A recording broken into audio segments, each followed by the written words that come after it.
Rebecca. Yizker Coleman Chesecha, Ve'Loscha Yidashne Seva. Item Lecha, Chil Vavecha, Kol Atzoscha Yimali. Neraruna Yeshua Secha, V'Shem Eloheinu Nidger. Yimali Adonai Ho Mishale Secha. Ata Yudaiti Ki Yeshia Adonai Meshicha. V'Anehu Mishmei Kodshe. V'Gvurais Yesha Yeminai.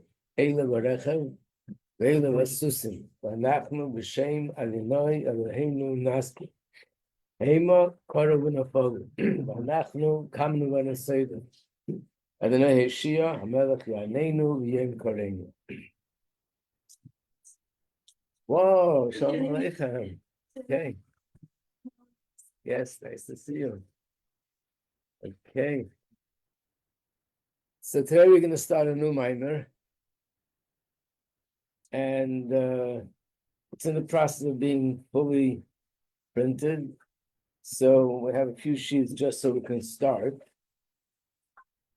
And you can give it out. Thank you very much.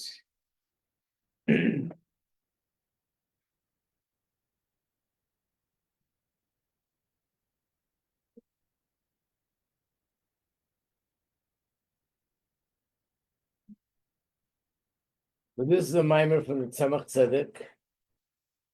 And it's in Derech Mitzvah Secha. We learned the Mamar from there already. This is a sefer that Tzemach Tzedek wrote, which explains what is sort of the inyan behind mitzvahs. There's a sefer called Sefer HaChinuch. Sefer HaChinuch is one of the Svarim which give a list of all the mitzvahs, like the Rambam. But the difference between Sefer HaChinuch and the Rambams is that the Sefer HaChinuch goes into the reasons. He gives a reason for each mitzvah. The only difference is he's giving a reason al pi nigla, and Tzemach Tzedek gives the reason al pi chassidus. What's spiritually, what's behind different mitzvahs. So this Mamar is about the mitzvah of eating matzah and getting rid of chametz.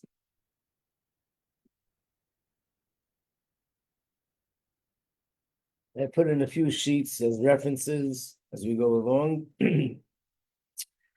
But let's start the first part. The first paragraph is all, I would say, more pure Kabbalah. And then he explains it more apixidus. So the first paragraph we're going to skip because it's not going to be something which we could really follow. So we'll start with the first two lines. Inyan Hagamatzes. Let's explain Hagamatzes. Tes means, if you look in the where he gives a list of mitzvahs, this is mitzvah number 9. What's the mitzvah? Lahashbiz Chametz, to get rid of all the Chametz, the Erev Pesach, on Erev Pesach, Shenemar Tashbisu. Because it says Tashbisu. So there's a pasuk where it says that you have to get rid of the chametz. And the second mitzvah is Yud Lecho Matzah, to eat matzah, B'leil Tezvav B'Nissen, on the night of the 15th of Nisan, Shenema, because it says Be'erev Teichel Matzahs.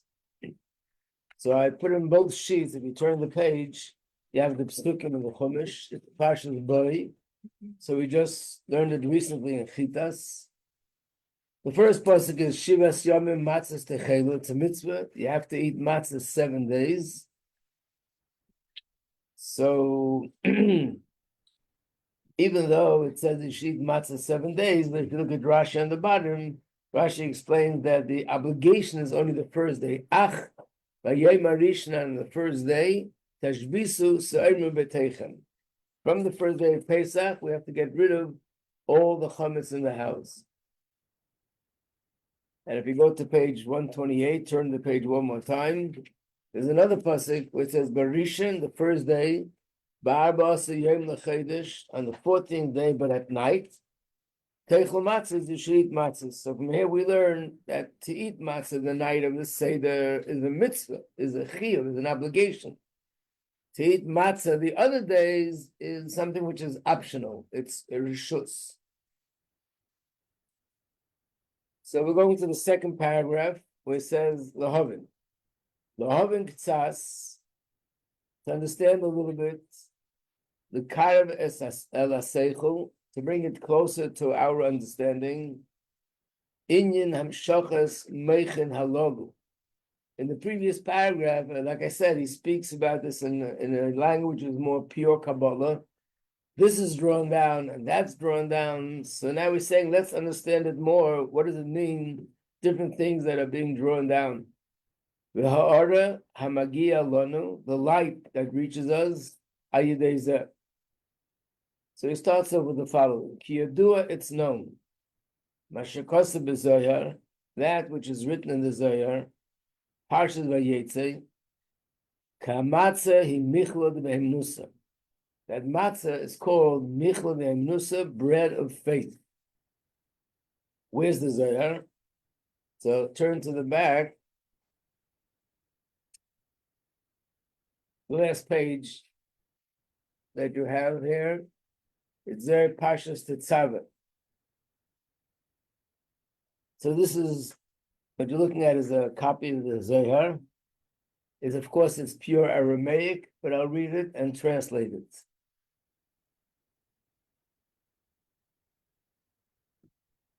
It starts off, we're underlined. It says like this, Ella, he's asking about why we eat matzah. And then he says, Ella will compare it to with a mushel. Malka, a king, the Hevelei Bar Yechidoi, that he had a Ben Yachid, one and only son. V'cholash, and he became sick. Yom Echad, one day, Hevi Toyev L'meichal, he was very hungry to eat. Omri Yechol B'rei the Malka, Aswasa Da. So the doctor said, the son of the king shouldn't just eat regular food, he should eat these food which is healing. Va'ad the Yechol Lei, and until he finishes eating this food, which is like a medicine, lo yishtakach michla u'mezayna achra bebeisa. There should be no other food in the house. Everything else should be taken out of the house. He should only eat this food, and then he'll be healed. Of the hachar, they did this. They took out all the food. He ate only a certain specific food, which is healing. Kiven the ochel hu asvasa. Once he ate this healing food, Omar, then the king said, Mikan v'halahola, from now on, Yochel, now you can eat kol ma de'iu tov, anything you want. But Yochel in iskale, and it won't give you, it won't hurt you, it won't do any damage. Once you ate this healing food, now you can eat other foods and it'll be fine. That's the mushal. What's the nimshal?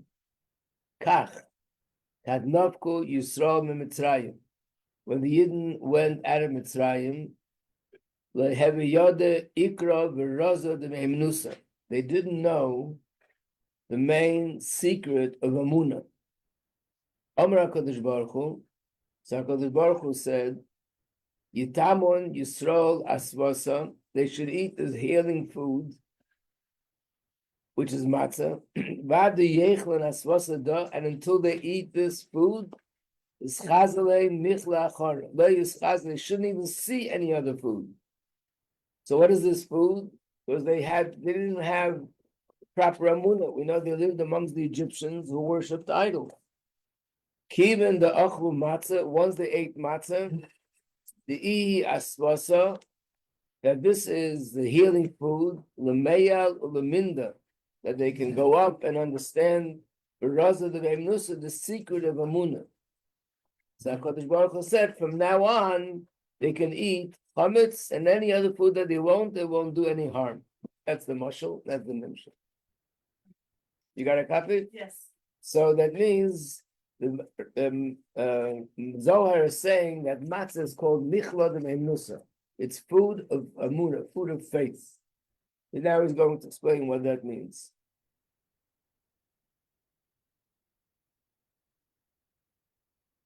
Again, Kiyudum Mashakosa B'Zohar, we're in the second paragraph and the second line. It's known what it says in the Zohar. Matzah is called food of Amunah.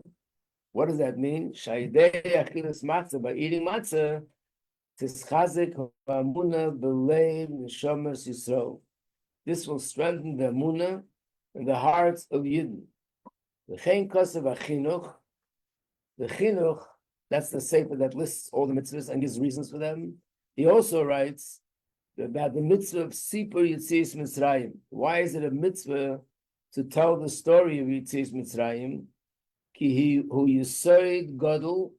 This is a big Yisoid. Yisoid means foundation. Va'amud Chazak, and this is a very strong pillar. A foundation or pillar, these are something that supports the whole building. So this is a strong foundation and a strong pillar. The Torah Seinu that supports our Torah, the Amunah Seinu.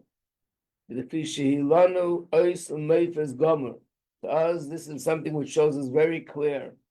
The Chiddush HaOlam, how the world is something which was created by Hashem.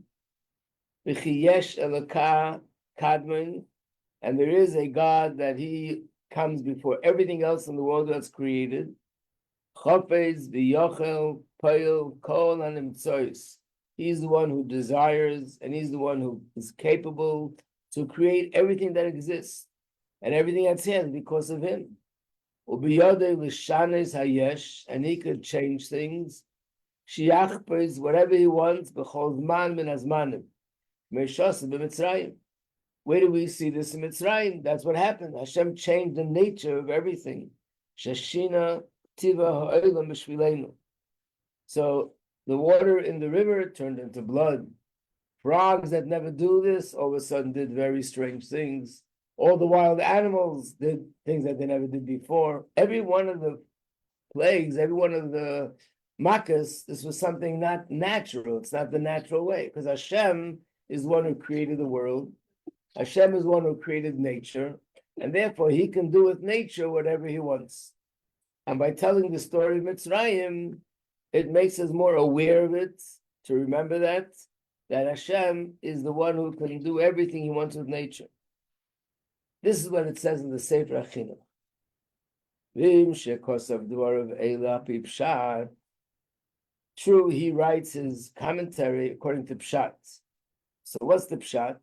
How is matzah bringing us amunah? Shadeha matzah shenasa bezikorin yitzias Mitzrayim.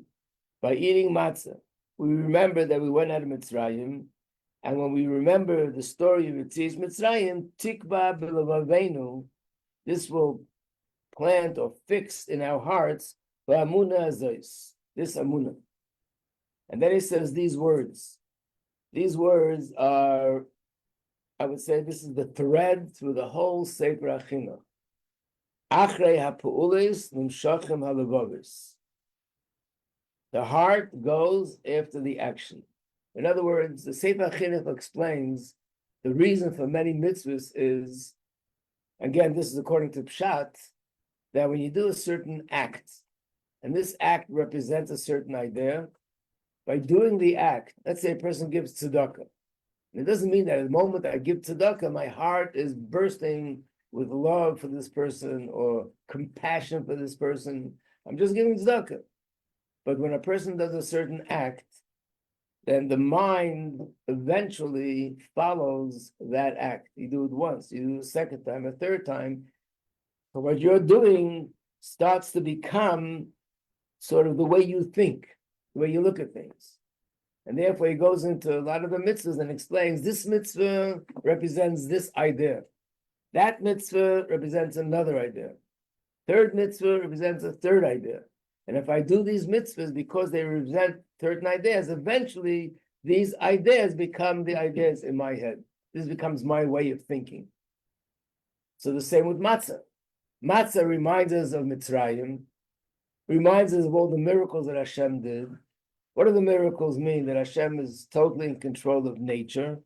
So even though I'm just eating matzah, it's an act of eating, but being that the matzah represents this idea, it helps plant the idea in my head.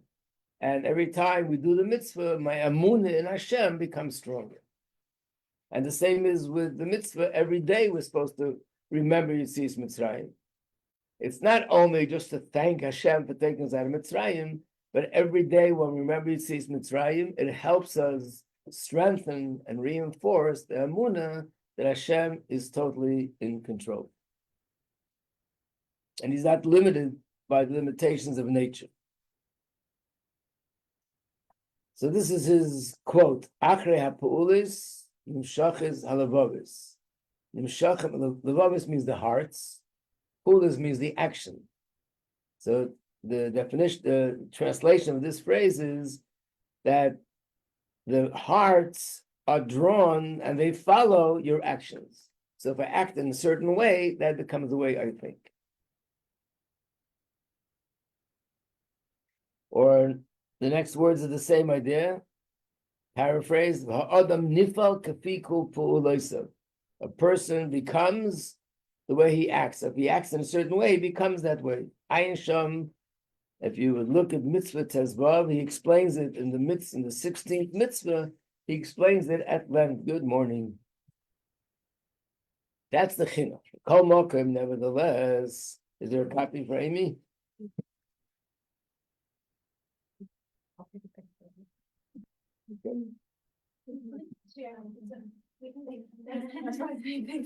Wow. Who, because of what he wrote, Hanira mimitzvazu benigla. He explained this mitzvah according to nigla, according to the revealed part of Torah. According to the real part of Torah, he explains it the way he does. But according to Nister, the hidden part of Torah, according to the hidden part of Torah, matzah, the physical matzah, has a certain koyach in it, lachazek ha'amuna, to strengthen amuna. Milvad hazikar, not just to remember. And the same thing with Haggadah. So this is a general concept about the difference between the way Chassidus looks at mitzvahs and the way we looked at mitzvahs from Nigla, without Chassidus, just on the surface. On the surface, we understand mitzvahs like the mitzvah of Matzah. It's more like a symbol. It's a symbol, which means that when you eat matzah, it reminds you of the story.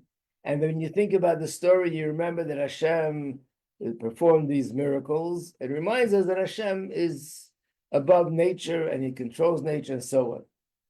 According to Chassidus, a mitzvah is not just a symbol, but the mitzvah actually makes it happen. When a person eats matzah and digests the matzah is what gives me the strength to have amunah. The physical matzah. I mean, it's very big and round. You can think of it as a big pill called it's not antibiotic, but it's a pill that gives you a munah pill.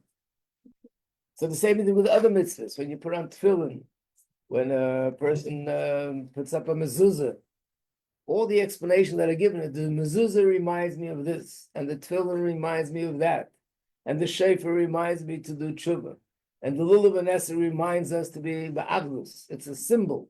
According to Chassidus, no, these are actually instruments that they make things happen spiritually.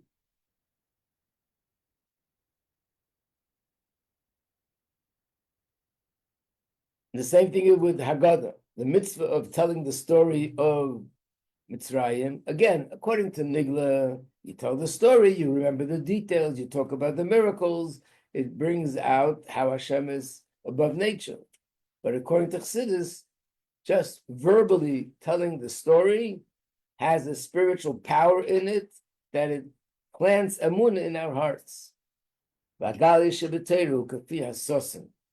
don't think that these are two pirushim. Mashal, when you learn something and you say, Rashi says this, Ramban says that, Kli Yakar says something different. So there's three different interpretations.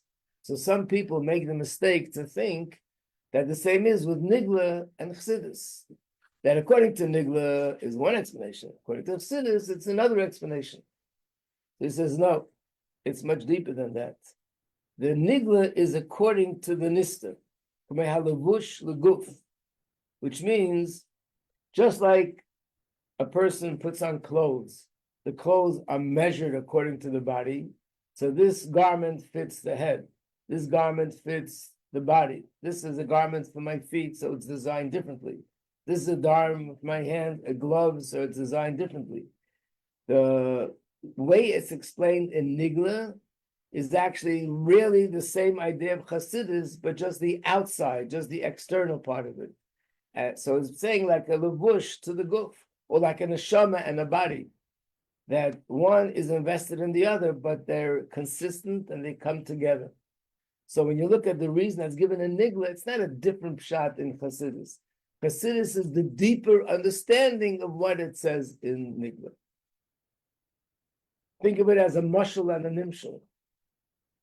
A mashal, we just learned the mashal of the Zayhar. A mashal and a nimshal, they're not two separate things. The mashal is a example, and the nimshal is the deeper understanding of the mashal. V'yesh oid kam upon him, and the truth is, this deeper pshat that you learn also has a deeper pshat, and that deeper pshat has even a deeper pshat. And how deep does it go? Aden kates, kaguf l'nefesh, l'nefesh l'ruach, l'nefesh chai yechida. Basically, if you might remember in the Zohar that you say when you go to the Ohel, there's a part that speaks about the 5 levels of the neshama. So we have the lowest level is the level that's called nefesh. In the nefesh, which is already a spiritual thing, there's something more spiritual called ruach. In the ruach, there's something more spiritual, which is called neshama. In the neshama, there's something more spiritual, which is called chaya. And in the chaya, there's something more spiritual, which is called yechida. So you have 5 levels and 5 layers of spiritual depth. The same thing here.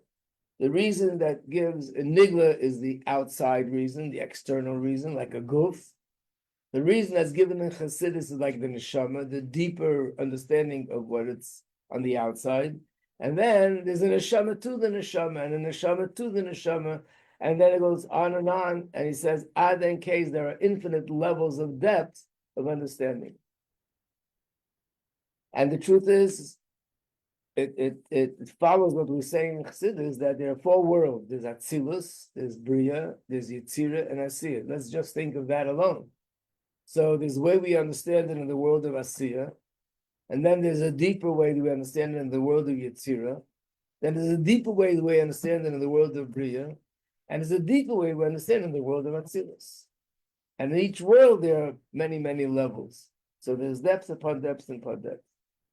So basically, this Mamar is going to explain how is it that a physical food like matzah could have an effect that our spiritual level should change, that we should have emunah. How could that happen? How could physical matzah make that happen?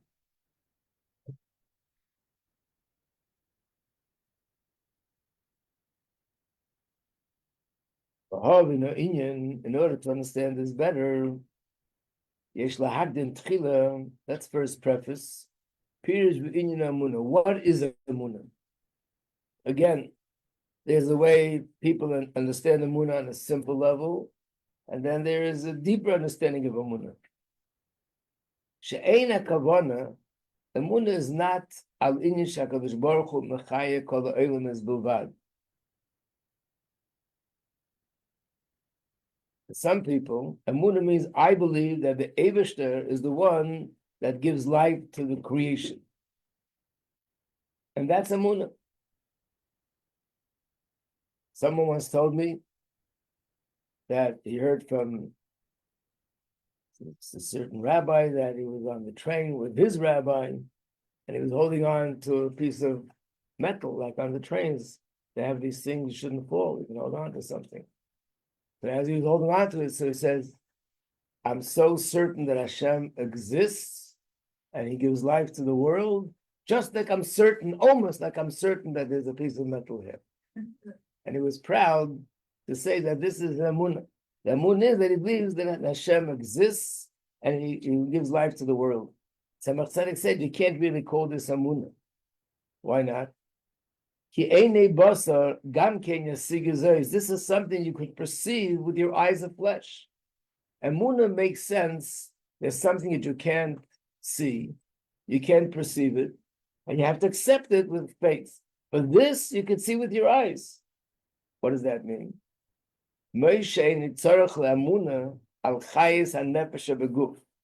Just like you don't need emunah that there's a neshama that gives life to the guf.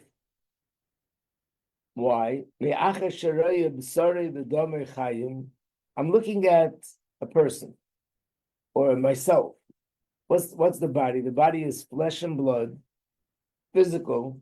The flesh and blood and the bones, all the physical parts of the body, in their own right, is kamei doimim mamish, is something like doimim. It's no different than a piece of wood, and no different than a piece of sand or water, something that has no life to it. It's just something physical.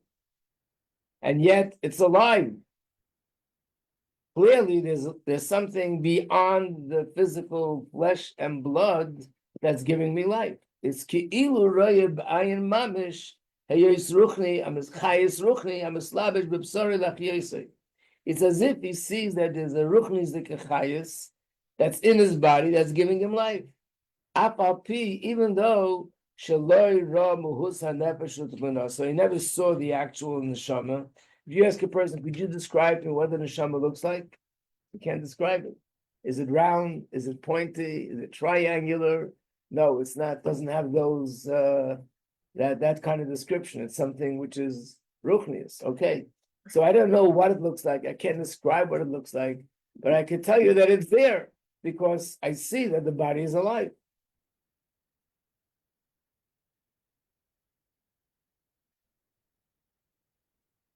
And this is what it says in the pasuk in Iyov. Mipsari erze elaka. From my flesh, I see Hashem. Erze in Aramaic also means to see. So that's what the pasuk means. Just like he sees the nefesh.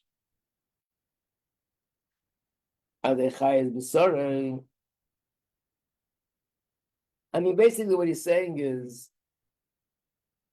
sometimes we use the word seeing, even though you can't really see with your physical eyes, but it's clear. Again, just to repeat what he's saying, but in different words, when you're talking to a person, we asked this question once, right? Remember, who are you talking to? Are you talking to the physical body or are you talking to the neshama? When you say to somebody, hi, how are you today? Who are you talking to, the nose or the neshama? So when you talk to someone, you feel you're talking to a soul, you're talking to some spiritual entity? No. Okay, so you're talking to the body, you feel you're talking to the ears, to the nose, to the forehead, to the face? No. What'd you say, Amy? The whole person. So I'm talking like the two things. I'm talking to a body and to a neshama. Yeah. What? The neshama is part of the body, and the body is part, like, it's the vessel for the neshama. Right. So when you're talking to a person, do you feel that you have a muna that is a person inside this body? No. But I don't see the person. The person's really the person is the mind, the identity, the personality. That's the person, not the physical that I see with my physical eyes. But no one's going to say, you have to have a muna that you're talking to a person because I can't see him. It's as if you see him. It's as if, because through the body you see the person. Yes. You're saying that like the two are fused into one. Right. You're saying that. And you're right. I'm asking that's what you're saying. Right, but I want to bring out that fusing to one means that it's not like I'm talking to the neshama and the body. Then it would be some sort of a feeling or sense as if I'm talking to something which is two things. No, the neshama and the body become so much one that it's inseparable in my mind. This is one. But again, who I'm really communicating with is the person. The person is the personality, the identity, the mind. But that part I don't see with my physical eyes. But it's as if I see it because through the body I see the person. No one would call that a munah. There's a story with the Alter Rebbe that when the Tzemach Tzedek was a young child, he was sitting on the Alter Rebbe's laps, and he was stroking the Alter Rebbe's beard, and he was saying Zayda, Zayda. The Alter Rebbe said to him, "This is the Zayda?" So he said, "No." The Alter Rebbe said, "This is the Zayda?" He said, "No." He pointed to his nose, he pointed to his ears, no. So who is the Zayda? If this is not the Zayda and this is not the Zayda, then where is the Zayda? And he didn't answer. If after a while, I'll get to you in a second. After a while, Tzemach Tzedek went down on the floor, and Alter Rebbe walked out of the room. When Alter Rebbe got to the door, Tzemach Tzedek said, "Zayda." He turned around and said, "Oh, this is the Zayda." Meaning to say, it's not the nose, it's not the eyes, it's not the chin, it's not the legs, and it's this person. Whatever just turned around, this whole person, that's the Zayda. Yes, Amy. Sorry. So when it's like from my flesh, I see Hashem. It's like from an existing from each and every person, you can see Hashem within that physicality. No, what he means to say is, from my flesh I see Hashem, which means I look at my body and use that as a muscle for Hashem. Just like with my body, I can see the neshama through the body. That means that it's considered as if this is something visual, even though I don't physically see. I couldn't describe to you what the neshama looks like, but it's as if I'm seeing the neshama through the body. I'm seeing the neshama.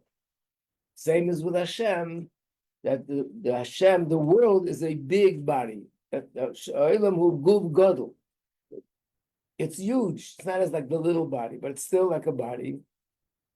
And Hashem is the neshama that gives life to the body. So when you look at the world and you see the wind blowing and you see the tears growing and you see the sun shining, you see all the things happening through, if you think about it, through the world, you realize that there's Hashem who's making the world run and making everything happen. So in a sense, if you look at the world that way, then the acknowledgement and the recognition of Hashem is not a munah, like you can see it.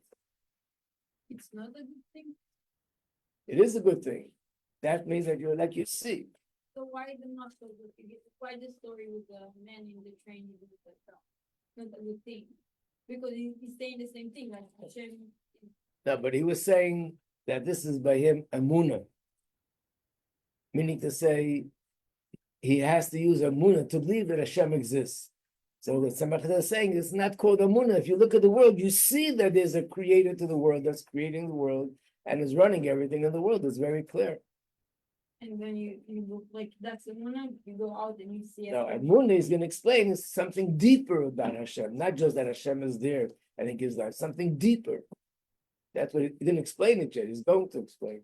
But the very fact that Hashem exists, I once had a situation where this father wanted me to talk to his daughter that she wanted to marry someone who's not Jewish. Hey, I met with her.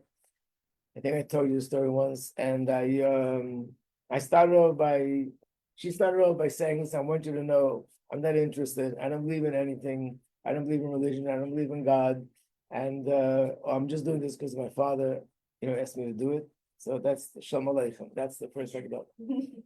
Anyway, so I asked her a question.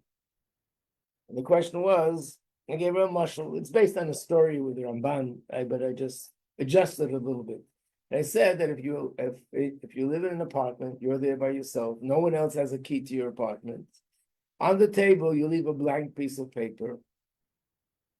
And next to the blank piece of paper, there's a bottle of ink. And you go to work. You come back. The lock is okay. Nobody touched it. No, the windows are locked. The doors are locked. You walk into your house. You look at the table. There's no longer a blank piece of paper. There's a poem on the piece of paper, 10 lines. So I said, what do you think happened? Is it possible that someone got in and wrote the poem? Or maybe a truck was driving by and it shook the house, and the bottle of ink shook, so the ink poured out, and the first letter formed into a letter, to a big T, and the next to it a H, and next to it a E, and it spelled the word the. And then there was a space, and then there was another word, then there was a space, and then there was another word, and the whole line has a sequence. It actually brings out a certain idea. And the second line, the first word on the second line follows the last word on the first line, and it rhymes. And just happens that it spilled more, and the third line filled in, the fourth line, everything follows. She's looking at me like I fell off the moon. And then she's very emotional. That's stupid, stupid, stupid. I would never believe such a thing. Okay. She didn't know where I'm going with it, but she said exactly what I wanted her to say. Okay. Then I said, okay, let me give you a different scenario. You come home and there's ink on the paper, not words, just ink. Is it possible that maybe a truck drove by and shook the house and the ink? Yeah, that's possible. So what's the difference between the first scenario and this scenario? There's, of course, because here is just a blotch of ink, but you're telling me that when the letters are in order, the first letter, the second letter, the space, and everything fits, that's insane. You have to be literally insane to believe that this happened just by chance. So I said to her, so where is there more sequence and more order on a piece of paper with 10 lines, or in the universe, in the human body, every cell in the body? Of course, she just started to scream, whatever. But it's just, when you look at the world, I think from all the 613 mitzvahs, this is the most logical of all. When you look at the world and you see the sequence in the world, the more you study science, you see it more, you see clearly that there's someone who's making this happen. So therefore, he's saying that the essence, this is not emunah. You can use the same word like you use about a person, that you see the person with your eyes, even though I can't tell you what he looks like, but I see it, but I see the results, that a physical thing has life to it. There must be a life that's making it happen. Same thing with the world. Let's read the words inside. Just like you see that the nefesh, you see the nefesh and the chayis through the fact that the flesh and blood is alive, and the body is a guf cotton. Kach yira chayis Hashem. In the same way you see the life of Hashem, Hashem's life force, Hamachayis Ha'olam, who gives life to the whole universe, Shu Guf Gadol, and that's a big guf. Like it says in Gemara, Me'aris l'Rakia Takshana, that from the earth until the Rakia is, how big is it? It's so big that it takes 500 years if you'd have to walk the distance. Vayver Rakia, and how thick is the Rakia? We know there are 7 heavens. We just learned it in Basiligani. How big the Rakia is also so wide and so big that it would take 500 years to walk. And between each Rakia and the other, it would take 500 years to walk, which means the world is huge. The world is enormous. And we see life in the world with the sun and the moon and the constellations and the stars and everything, and has an order and a system. Shehem mitzad atzmi is gufam kamei daimim. All these things that on their own, they're no different than a piece of rock, no different than earth, no different than a piece of wood. It's a daimim, has no life to it. V'hem chayim, but they're living. V'yesh b'kol echad v'echad. Oh, is that another page? What, you made one side? Mistake. Okay, perfect. The clock is running the show, as we know. That's you. Yeah. Question, so you reading that there's like a physical aspect of each Archaea that you can walk up through there to get there? Is that physical dimension? Yeah, so if you remember, the question came up when we were doing Basiligani, are the 7 heavens physical or they're spiritual, like the 4 worlds? Like, So there's a mimer that I came across where it says like this, and these 7 heavens are physical and spiritual. That means, in a simple way, I think it means, what does it mean? How far does the heaven go? What do you mean, how far? It can go endless. So up until a certain distance is still considered, that's where the first heaven sort of starts or ends. And then there's another heaven, which so I guess it's measured by space. How far is it? What's the space? So in those days, things were measured by how long it would take a person to walk this distance. So the Gemara says each one is 500 years of walking. I guess it means theoretically, if a person would walk without interruption for 500 years, how far would that be? That's the distance of the first heaven, the second heaven. Naturally, each one of the heavens has a certain spiritual quality as well, which makes it different. But the Gashmias, it means it's further up in space. 500 days or 500 Years. But Rabbi Majeski doesn't say that, like, we don't believe that, like, Agilei Lokut in the world, that's the different world. Like, Atzilut is like it's the same world, just like we see Mama Hashem. Right. So Atzilus and Bria, Yetzirah, Asiya are not physical. They're all spiritual worlds. They're spiritual layers of our world, what we see here. But when we talk about the seven heavens, that's something which exists in the universe, in the physical universe.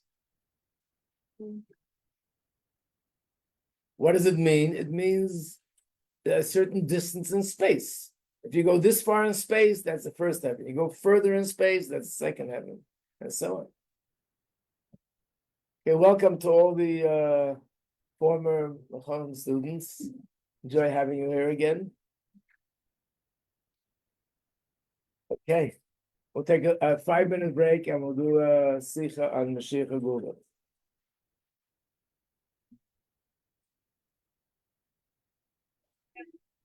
You brought your kids with you? What? What? Wow. Oh, wow.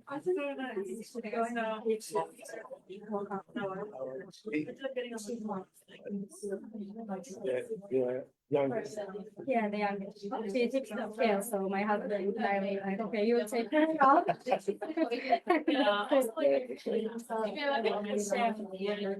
Mrs. Horowitz, I just want to tell you, I want to be in touch with you today about that subject. I spoke to her last night. No, they're shluchas. Yeah.